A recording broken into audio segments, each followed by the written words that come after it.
At the beginning of the film, there is a man from America named Adam who works as a beekeeper. He collects honey from beehives. Meanwhile, his neighbor, an old woman, is busy with her work. Adam informs her that he has removed beehives from her fields and will extract honey. He mentions placing machines in the fields for more bees. The old woman expresses gratitude, praising Adam for his charitable work and kindness. Later, Adam goes to his garage and starts extracting honey from the hives. Simultaneously, the old woman, engrossed in her laptop work, receives a computer virus notification. Being unfamiliar with such issues due to her age, she contacts the company's provided number for assistance. The worker informs her about the danger of the virus and offers help by instructing her to download an app. As the old woman downloads the app, the worker gains control of her entire system. Along with the other workers, he discovers that the old woman has $200,000 in her account. Seizing the opportunity, the worker sends $50,000 to her account, claiming it was a mistake and urgently asking her to return the money. The old woman saw that she really had $50,000 in her account, so she tried to send the money back by putting in the password. Suddenly, her entire system got hacked because of that app, and her laptop completely shut down. The worker and his team started celebrating because they successfully stole $200,000 from the old woman. When the old woman's laptop was turned on again, she felt sad to see that it was a fraud and all the money had disappeared from her account. Then, she received a message from the bank on her phone stating that her account had been scammed. At night, Adam, the beekeeper, came to the old woman's house to give her honey. Sensing something wrong, he went ahead. The old woman's daughter, Emma, who is a police officer, caught him. They discovered that the old woman had died, which made Emma sad. However, she suspected Adam, thinking he might have killed her mum. Emma's partner suggested that Adam is a good person and might not have killed her mum, suggesting that the old woman might have taken her own life. Emma, still suspicious, approached Adam and questioned why he came to her mum's house. Adam explained that he came to share honey because he is a beekeeper. Now, when Emma comes to the fields, she sees the machines of the bees lying there. When she checks on the laptop, she finds out about the missing money. So, she understands that Adam was right and he is innocent. The next day, she goes to Adam and apologizes to him for doubting him. He says, "No problem." Emma brings him to her house and asks if her mum told him about the money being scammed. That money was for charity, collected by her mother. Her team found out that a company called Oma had scammed them. There are many more such companies that scam people and loot their money. These are all online fraud companies. Adam says, "No, they didn't tell me anything like that, but yes, your mum was a very good woman. Because of her, goodness was still left in the world." Then he calls the Secret Service and tells them everything about the scam with the old woman, trying to find out about that company. The service officers give him the address of that company, Oma. The next day, Adam went to the company building. The guards stopped him and didn't let him go inside. Then he fought and defeated the guards and went to the place where the team was scamming people. Adam brought petrol and told everyone to listen, but no one paid attention to him. He caught a man and scolded everyone, saying they should never come here again and scam people. Scared, everyone agreed. Adam spilled petrol everywhere. The worker who scammed the old woman came with goons. Adam started beating them and placed bombs everywhere. He told the worker to be ashamed for scamming innocent people, and from now on, this won't happen here. After that, the workers left, and as they left, all the bombs exploded. The whole building blew up with explosions, destroying the company. The worker informed his boss, Matt, about everything. Matt was surprised and asked why Adam did this. The worker thought they might have scammed him, and he came for revenge. Matt wondered because they only scammed old people, and Adam was young. Matt asked what happened to their big team, and the worker said Adam ended everyone with explosions. Now Matt went and shared all this information with the head of his guards, a very brave man. Matt told him that he needed some goons, and the head of the guards agreed, saying he would arrange it. After that, Matt called the worker and instructed him to find Adam. He was sending his goons to deal with the situation. The worker discovered that Adam was seeking revenge because of the scam they did. That's why Adam came to the old woman's house. They saw Adam working in the fields. Initially, they shot and destroyed the machines, then entered Adam's factory. As they advanced, Adam attacked them. He grabbed each one and started hitting them hard. The worker got scared, but Adam caught him and cut his fingers. Later, Emma arrived with her team. They found Adam's factory destroyed in the explosion, and Adam had left with the worker. Adam took the worker to a bridge, tied him to the car with a rope, and threw him into the sea along with the car. After this, Adam called Matt and informed him about what happened to the worker. Adam started talking to Matt, expressing his determination to find and finish him. Matt tried to act mysterious, but Adam was confident that he would soon know who Matt was. Adam hung up the phone and left from there. Then, the head of the guards talks to Matt, expressing concern about Adam killing everyone without using weapons. Matt confirms this, and the head of the guards, who had experience working in the FBI, is astonished. He mentions that such individuals are usually seen in movies and emphasizes that this man, Adam, must be very dangerous. Matt agrees, acknowledging the potential danger. However, Matt requests protection, urging the head of the guards to enhance security wherever necessary. The head of the guards agrees to do so, but also insists on informing Matt's mom about the situation. He advises Matt to reduce his wrongdoings. Matt reassures that managing his affairs is his responsibility, and the head of the guards agrees. Afterward, the head of the guards makes a separate call to Matt's mom. He explains that he's responsible for protecting Matt and suggests that she handles her son's minor wrongdoings. Matt's mom agrees, and the head of the guards proceeds to call the head of his gang. He informs them about the need to eliminate a man and requests their best hunter or killer for the task. Meanwhile, Emma discovers the dead body of the worker in the sea near the car, noting that the worker's fingers have been cut. The responsibility of killing Adam is assigned to a highly skilled killer. As the car filled with petrol, the same killer who had been sent after Adam came and sat in the car. She deliberately crashed her car into Adam's car. After the collision, she fired her gun, but Adam managed to avoid getting hit. Then, the killer took out a machine gun from her car and started shooting in all directions. When Adam emerged, he fought back using a box of honey, causing the killer to bleed. The honey covered her body and Adam set it on fire. The killer burned completely and died. Adam also cut her fingers before leaving the scene. Following this, Adam set the petrol pump on fire, destroying it just like he did in the previous two incidents. Later, the head of the goons informed the head of the guards about what happened. The head of the guards was surprised and questioned how this could happen. The informant expressed uncertainty and suggested that they deal with it on their own. The head of the guards informed Matt about the situation.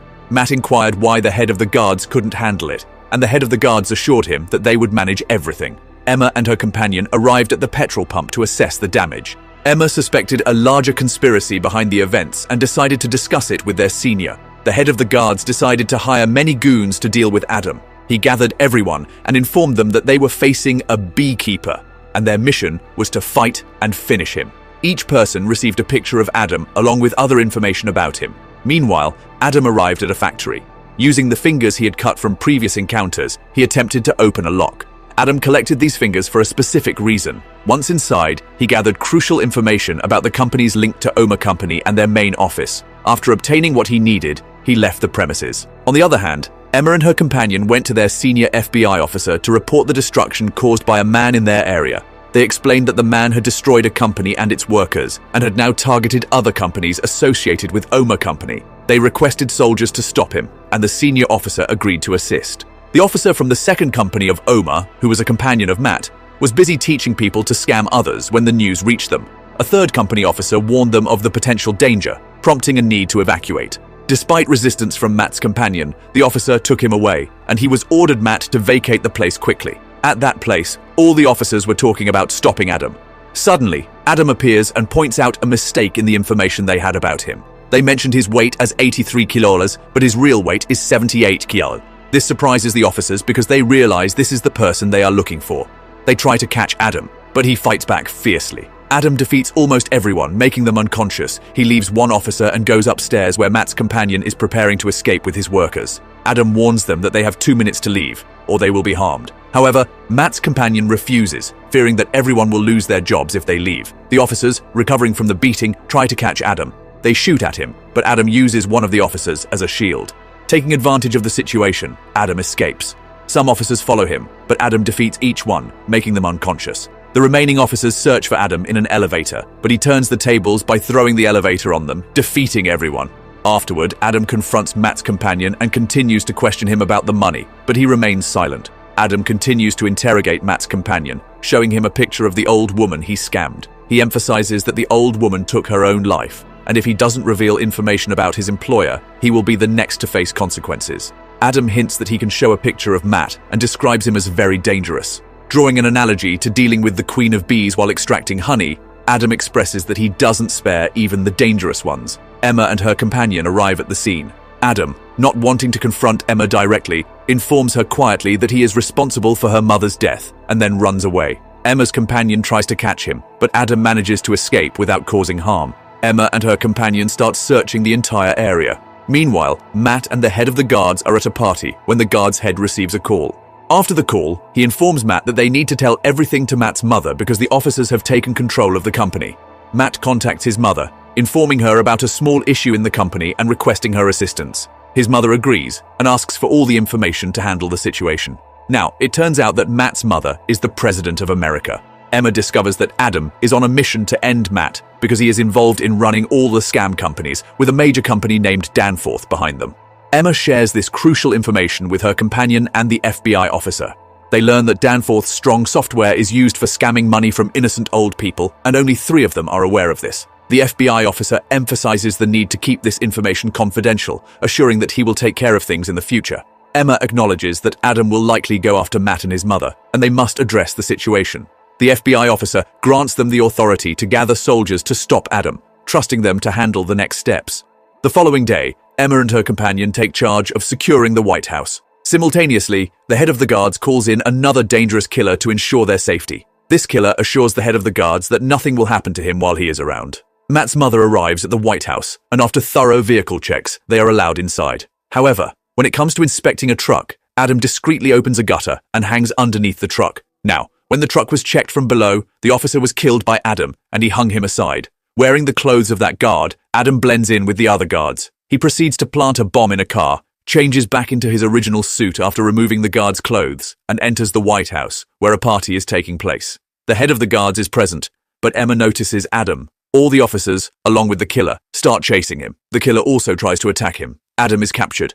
Inside the White House, Matt's mother takes him aside and interrogates him, demanding an explanation for his actions. She questions why he compromised the security, and the head of the guards informs her about Adam's involvement in the chaos. The FBI officer arrives at the scene, revealing that the companies affiliated with her company, Danforth, are involved in scams, exploiting and stealing money from people. Matt's mother is shocked to hear this revelation. In the confrontation, she turns to her son, Matt, seeking the truth. Matt admits that the fraudulent activities are indeed conducted by the companies under Danforth, and he orchestrates these scams. The money he gives to his mother for her fund comes from these illicit activities. This revelation leaves Matt's mother dismayed and questioning her son's actions. Adam detonates the bomb in the car, eliminating the remaining people, and proceeds inside the White House. Meanwhile, Matt confesses to his mother, admitting that he has been involved in scams and fraudulent activities to provide her with the money she asked for. His mother, shocked and disappointed, rebukes him, stating that she became the president to contribute to the country's betterment, not to support his wrongdoings. She decides to return the stolen money to the people and publicly apologize for the deceitful actions of the affiliated companies. She assigns this task to Matt, willing to face the consequences of her actions. As Adam advances, he confronts and defeats the officers, leaving a trail of bodies in his wake. The killer engages Adam in a fierce battle, but Adam's resilience prevails, ultimately defeating and killing the assassin. Adam proceeds to open the office, where the head of the guards warns him about the potential danger to his life. Adam, seemingly unfazed, expresses his acceptance of death and encourages the head of the guards to embrace the same attitude, breaking his hand in the process. In a tense moment, Matt, driven by fear, shoots the FBI officer. Simultaneously, Adam breaches the office, where Matt, desperate to save himself, seizes his mother and aims a gun at her. Emma and her companion arrive on the scene, adding to the intensity of the situation. Adam shoots Matt in the head and then leaves the scene. Emma, witnessing this, aims her gun at Adam, but she doesn't say anything to him, and he runs away. Adam reaches the sea and puts on his swimming suit. As the officers arrive, chasing him, Adam wastes no time and jumps into the water, swimming away. And with that, the story comes to an end.